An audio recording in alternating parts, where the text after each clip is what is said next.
Let's see the question. Question is does the work done in raising a body depend upon how fast it is raised.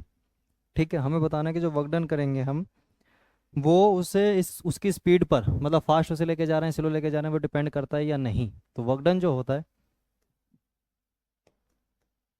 Work done is equal to, उसका formula होता है force into displacement into cos theta, और यहाँ पर theta होता है angle between force and displacement. ठीक है, थीटा क्या है यहाँ पर, angle between force and displacement. तो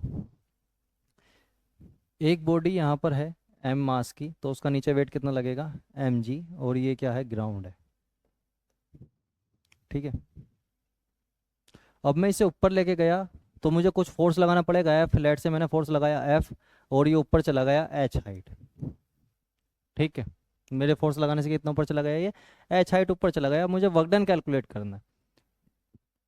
मान लो मैं इसे स्पीड से लेके गया 2 मीटर पर सेकेंड। ठीक है, नहीं, क्योंकि मैं फोर्स लगा रहा हूँ मतलब यहाँ पर एक्सिलरेशन दे रहा हूँ, तो इसका मतलब है वो इंक्रीज करेगी। तो मान लो ये स्लो, मैं इसको बहुत धीरे धीरे लेकर गया। ठीक है, ऐसे ऐसे ऐसे।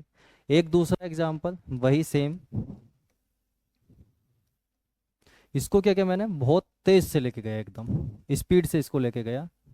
तो यहाँ पर भी डिस्प्लेसमेंट कितना हुआ, एच, उतनी हाइट पर ही लेके गया। ठीक है, अब नीचे इसका वेट लग रहा है एम जी।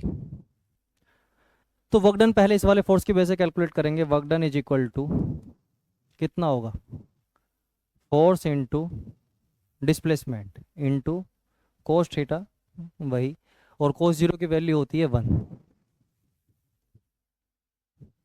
कोस जीरो की वैल्यू होती है 1।